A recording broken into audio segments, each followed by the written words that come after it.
We're going to go over something called freezing point depression. And before we get into it, let's just take a look at the definition, or at least the term. Freezing point, right? That's the temperature at which something freezes, goes from a liquid to a solid. And that usually, again, happens at a pretty well-established temperature. And that's for pretty much any substance that we can acknowledge. But then we have the word depression here, which, jokes aside, really is just a fancy word saying lowering. So we're talking about a freezing point being lowered here in this lesson. So let's put some context to this. When water is cooled to its freezing point, for example, specifically for water, it's 0 degrees Celsius, it freezes. However, when you add some solute and it's dissolved into the water, the temperature of the solution must be lowered. Okay, so let's pause here for a second. The word solute, this is really just referring to particles that get added to a solvent, right? And together, the solute and the solvent combine to make a solution. So that's why when they say when you add the solute, dissolve into some water, the temperature of the resulting solution has to be lowered, and we'll just say negative 10 degrees Celsius, just to be able to freeze. All right, so negative 10, again, this is a made-up number, but you can imagine how that can work out.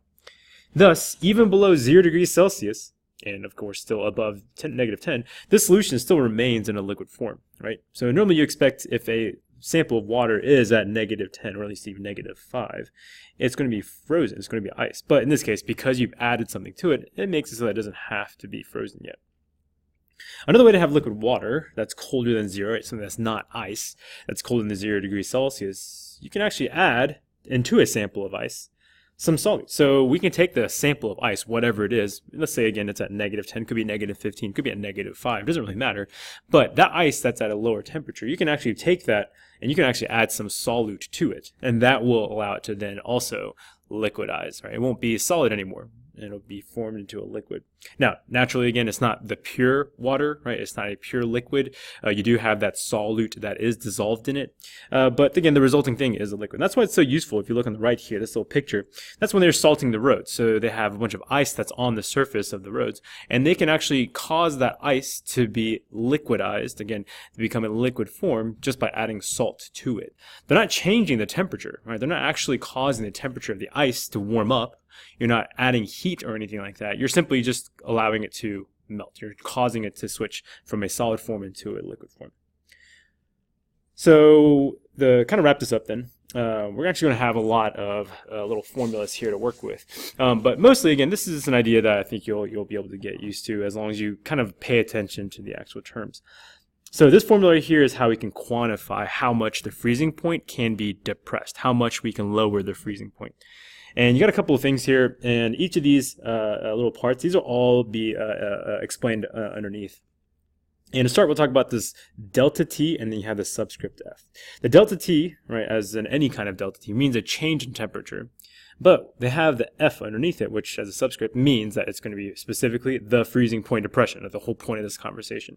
So the freezing point depression, that amount is how you lower a substance's freezing point. That's the decrease, right? Specifically decrease in the freezing point of a pure solvent when the solute is dissolved into it. Now, also notice you have a second formula for this delta T of F. So we kind of have like two parts to this solving for this delta T F. You can do it either by using this big equation here, or you can do it by using this expression. So we have the freezing point of your pure solvent and the freezing point of your solution, and it's going to be the pure solvent minus the solution. It's always helpful and handy to keep that around in your head. So how does this work? All right, let's try this out. For example, example number 1, pure benzene freezes at 5.5 degrees Celsius. A solution with benzene and some other substance in it, right, where benzene is your solvent, it freezes at negative 12.8 degrees Celsius. Thus, the delta TF is equal to blank.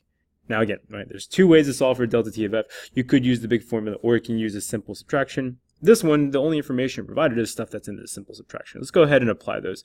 So for this one, right, you can do the work in here, but I'm just going to work the numbers off to the side really quickly. So delta T of F, that's equal to my freezing point of pure solvent. The pure benzene, the pure solvent, that is going to be 5.5 degrees Celsius, minus the freezing point of the solution, and that's going to be negative 12.8 degrees Celsius. So again, this math is not particularly challenging. It's just a matter of keeping track of what values are provided and how to appropriately stick them in. You do a little bit of math, and you'll find that 5.5 minus 12.8 gives you 18.3 degrees Celsius. So just so we're clear about what that means, we're just saying that basically this is the change in the freezing point, but specifically it's going to be the lowering of the freezing point. So it lowers by 18.3 degrees Celsius, and that's what this calculation is showing you. Example 2. Pure water freezes at 0 degrees Celsius. Not new information. Some solute is added to water to make a solution with a delta TF of 13 degrees Celsius. This solution will freeze at blank. Okay, all right, so let's kind of break this down. First of all, we're given a delta T of F, and that's going to be 13 degrees Celsius. And I know that's going to be equal to my pure solvent minus my solution freezing point. So my pure solvent is still water, so that's going to be 0 degrees Celsius. And it's going to be minus whatever the freezing point of the solution is. Right? So I don't exactly know what that is. I can go ahead and do some math real quick. Right? So go and isolate x, and you'll find that that's going to give you negative 13 degrees Celsius. So this solution is going to freeze at negative 13 degrees Celsius because I know that the delta TF, this term, is 13 degrees Celsius. So again, anytime you're working with delta T of F, you have two options. You can either work with the big one or you can work with this subtraction, and it depends on the problem. Right now we're just focusing on doing the subtraction, but then we'll see how this applies into the bigger equation later. All right, the next term, here we go, KF. KF, this is going to be a constant, not one that you necessarily have to know. Just know that it's a constant that will be available to you, and this is specific to the solvent that you're using. So water, for example, we're going to use that solvent most frequently. That's going to have a value of 1.86 degrees C per molal. As is, again, kind of makes sense. If you have another solvent, that's going to have a different KF. But for water, 1.86 degrees Celsius per molal. Now, this per molal business, that's probably new to us. We're going to learn about that right now. Molal. That's this next point. So you're going to have an M, right? This little cursive or italicized M. That's the molality of the solution. It's kind of a goofy word, but, it really is a useful one here. And this molality is basically an indication of concentration. Right? So something that's more or less concentrated. Now, of course, I think you can kind of have an idea of what concentration means. So let's say we have a solution, right? You have some water in here, and let's say we have 4 particles dissolved in it versus a solution with the same volume. Again, obviously I can't really draw correctly. Let's try this one more time. Another solution with about the same volume, and let's say we have a lot more particles in it. This one's going to have a higher concentration.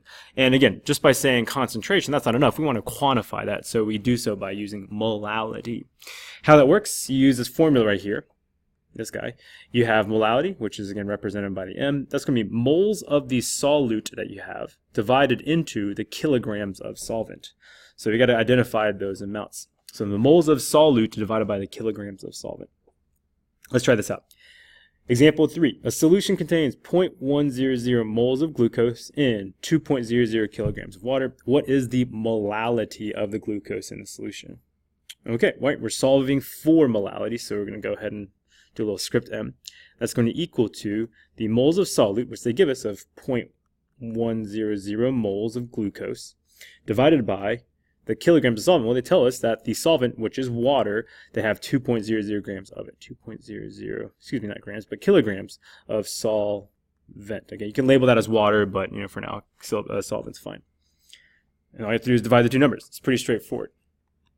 0.0500 molal. Now, that number by itself doesn't really mean a whole lot, but just recognize that 0.0550 is saying that for every 1 kilogram of water, it's going to have 0.0500 moles of this glucose that's in it. It's a ratio. It's just basically showing you how concentrated it is. Alternatively, I could also say that something has a point, or so let's say 5.0 molal. What they're saying is that there's 5.0 moles per 1 kilogram. That, of course, means that it's a lot more concentrated than the one that we're working with. Example 4. A solution has a concentration of 0.200 molal. How many moles of solute per 100 grams of solvent? Okay, so let's try to figure this one out. First of all, we're given the molal. So we're actually given, I'm going to do this in blue, this, or really that. And then they're asking for how many moles of solute there are, which I don't know.